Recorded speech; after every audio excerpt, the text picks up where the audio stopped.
नमस्कार मंडळी, मी प्रिया. तुमचं स्वागत आहे पेनफुल डिलाइट्स या माझ्या चॅनलवर.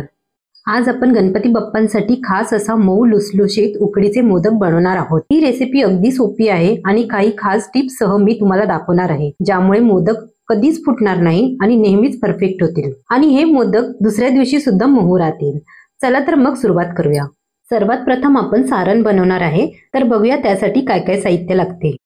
2 वाट्या किसलेले ओले खोबरे. हे खोबरे मी वाटीमध्ये दाबून भरले आहे.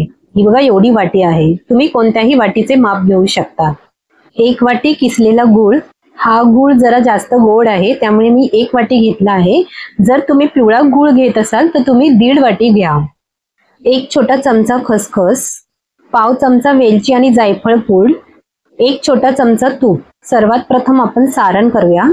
त्यासाठी गॅसच्या मंद आचेवरती कढईमध्ये 1 चमचा तूप घालूया. तूप गरम झाले की त्यामध्ये 1 छोटा चमचा खसखस घालूया आणि ती सोनेरी रंग होईपर्यंत भाजून घेऊया. आता ही खसखस चांगली भाजून झाली आहे. आपण यामध्ये 2 वाटी किसलेले ओले खोबरे घालूया.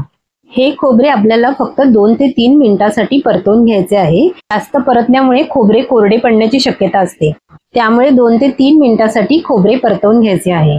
आता हे खोबरे परतवून झाले आहे. यामध्ये 1 वाटी गूळ घालूया.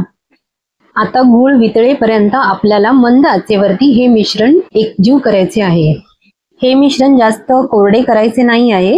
हे थोडे ज्युसी असले पाहिजे, म्हणजे ओलसरपणा असला पाहिजे. हे मी दाखवते आहे त्याप्रमाणे. आता गॅस बंद करून ह्यामध्ये पाव चमचा वेलची आणि जायफळची पूड टाकायची आहे. आता हे सारण आपण एका भांड्यामध्ये काढून घेऊया, कारण कढई गरम असल्यामुळे थोड्या वेळाने हे सारण कडक होण्याची शक्यता असते. आता आपण उकड काढण्यासाठी काय काय साहित्य लागते ते बघूया. 2 कप तांदळाचे पीठ. हे मी आंबेमोहर तांदळाचे पीठ घेतले आहे. 1 कप पाणी. 1 कप दूध. 1 छोटा चमचा तूप. चिमूटभर मीठ. सर्वात प्रथम गॅसच्या मध्यम आचेवरती एक भांडे ठेवूया. त्यामध्ये 1 कप दूध आणि 1 कप पाणी घालूया. त्यामध्ये चिमूटभर मीठ आणि 1 छोटा चमचा तूप घालूया. आता हे मिश्रण चांगले ढवळून त्याला एक उकळी आणूया.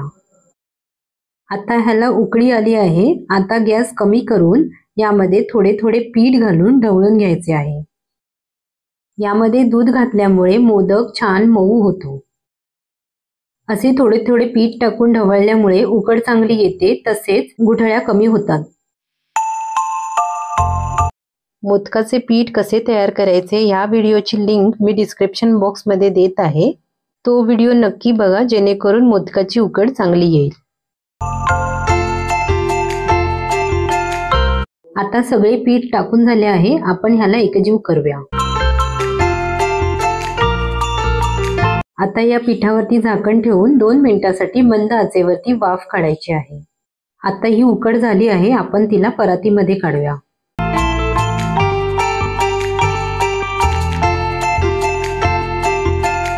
आता ही उकड गरम असतानाच आपल्याला मळून घ्यायची आहे. ही उकड गरम आहे, त्यामुळे मी एका वाटीच्या साहाय्याने मळत आहे. हे पीठ गरम असतानाच मळायचे, म्हणजे ते मऊ राहील. मळताना हाताला थोडं तूप लावायचं, म्हणजे ते चिकटणार नाही. आता हे पीठ हाताला सोशेल इतपत गरम आहे, ते मी आता हाताने मळते आहे.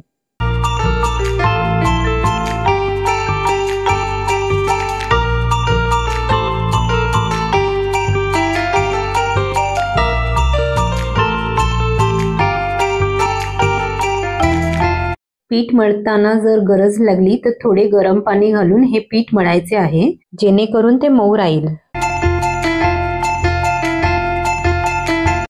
हे पीठ बरोबर मळले आहे की नाही हे बघायचे असेल तर पिठाचा एक गोळा घ्यायचा आणि त्याची पारी करायची. ही पारी जर भेगा न पडता तयार झाली म्हणजे आपले पीठ चांगले मळले आहे. आता आपण मोदक करायला घेऊया. हे पीठ झाकून ठेवायचे आहे, जेणेकरून ते कडक होणार नाहीत. आता ज्या चाळणीमध्ये आपल्याला मोदक वाफवायचे आहे त्यामध्ये हळदीची पाने अशी कापून ठेवूया. जर हळदीची पाने मिळाली नाही तर तुम्ही केळीच्या पानावरही मोदक वाफवू शकतात, आणि तेही मिळाले नाही तर चाळणीला तूप लावून आपण मोदक ठेवू शकतात आणि वाफवू शकता. आता ही चाळण मोदक वाफवण्यासाठी तयार आहे. आपण आता मोदक करायला घेऊया. हाताला थोडे तूप लावून पिठाचा एक गोळा घ्यायचा आणि त्याची अशी पारी करायची. मध्यभागी ही पारी थोडी जाडसर ठेवायची आणि त्याच्या कडेला एकदम पातळ अशी पारी तयार करायची आहे। आता आपण मोदकाला कळ्या पाडूया। मी दाखवते त्याप्रमाणे अंगठा आणि मधले बोट याच्या साहाय्याने आपल्याला कळ्या पाडायच्या आहेत।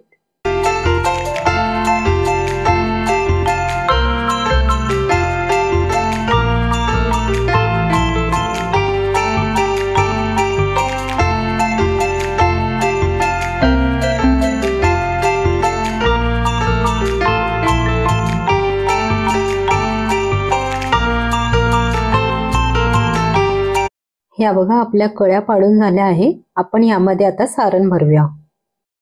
सारण प्रमाणातच भरले पाहिजे जेणेकरून मोदकाच्या कळ्या व्यवस्थित बंद करता येतील। आता ह्या कळ्या एकाच दिशेने फिरवायच्या आहेत जेणेकरून मोदक सुबक असा दिसेल। आता अंगठा आणि तर्जनीच्या मध्ये असा मोदक ठेवून एकाच दिशेने गोलाकार फिरवायचे आहे। आता मोदकाचे वरचे जे टोक आहे ते काढून टाकायचे आहे आणि हा मोदक असा गोलाकार फिरवून त्याला चांगला आकार द्यायचा आहे।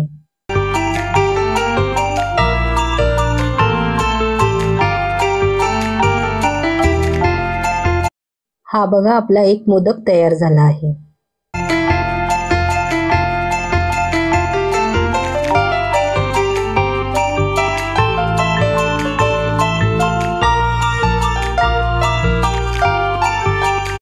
आता आपण ह्याला चाळणीवर ठेवूया आणि ह्यावर एक ओलसर रुमाल ठेवूया जेणेकरून मोदक कोरडा होणार नाही।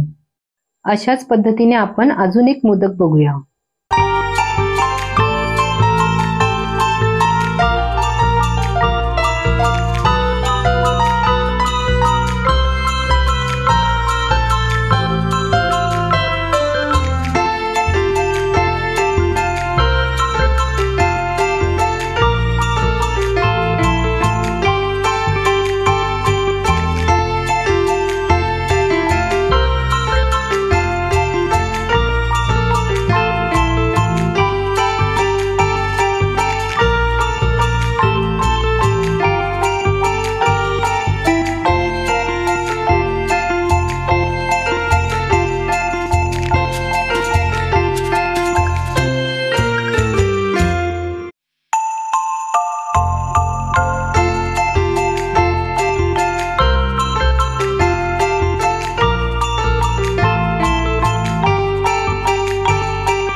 आता मी नेवरी बनवणार आहे कारण जेव्हा मोदक असतात तेव्हा एक नेवरी कंपल्सरी दाखवावीच लागते।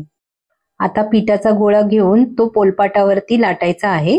त्याला एका झाकणाच्या साहाय्याने आपण गोलाकार कापून घेऊया आणि त्याच्या कडा पातळ अशा लाटून घेऊया।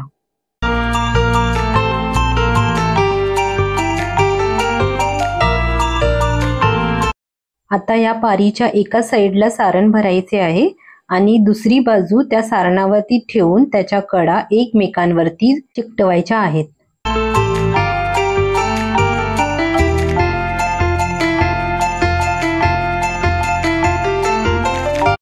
आता ह्या कडा व्यवस्थित चिकटल्यानंतर आपल्याला मुरड घालायची आहे।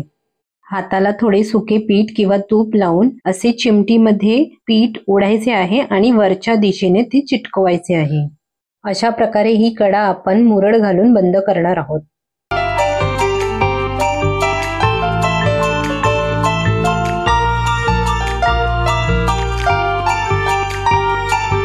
गरज लागल्यास थोडे सुके पीठ लावून ही मुरड पूर्ण करायची आहे।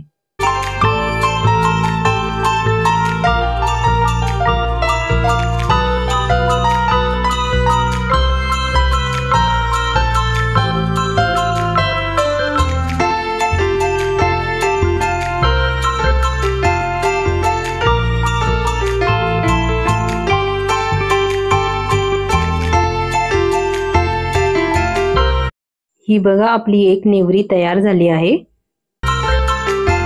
आता आपले मोदक आणि नेवरी वाफवण्यासाठी तयार आहे। त्याआधी आपण ह्यावर थोडेसे पाणी शिंपडायचे आहे, म्हणजेच मोदक कोरडे पडणार नाही आणि वाफवताना ते फुटणार नाहीत। आता मी यावरती केसर लावत आहे, हे ऑप्शनल आहे। आता हे मोदक आपण वाफवायला ठेवूया। गॅसच्या मध्यम आचेवर पाणी उकळवायला ठेवायचे आहे, त्यावर चाळण ठेवायची आहे। आता या मोदकावरती हळदीची पाने ठेवायची आहे आणि त्यावरती झाकण ठेवायचे आहे। हळदीची पाने उपलब्ध असतील तर जरूर वापरा, त्यामुळे मोदकाला चांगला सुगंध येतो। आता 10 ते 15 मिनिटांनंतर झाकण उघडून बघूया की मोदक तयार झाले आहे की नाही। मोदकाला बोटाने स्पर्श करायचा आणि चेक करायचे की पीठ हाताला चिकटते आहे की नाही। जर पीठ चिकटत नसेल म्हणजे आपले मोदक वाफवून झाले आहे। हे मोदक पूर्ण दिवस असेच मऊ आणि लुसलुशीत राहतात। तर मंडळी, तुम्हीही अशाच प्रकारे गणेश चतुर्थीला मोदक करून पहा आणि मला तुमचा अभिप्राय कमेंट्समध्ये कळवा। तुम्हाला जर ही रेसिपी आवडली असेल तर माझ्या व्हिडिओला लाईक करा, शेअर करा आणि चॅनलला सबस्क्राईब करायला विसरू नका। पुन्हा भेटूया अशाच नवीन रेसिपीसह। तोपर्यंत धन्यवाद।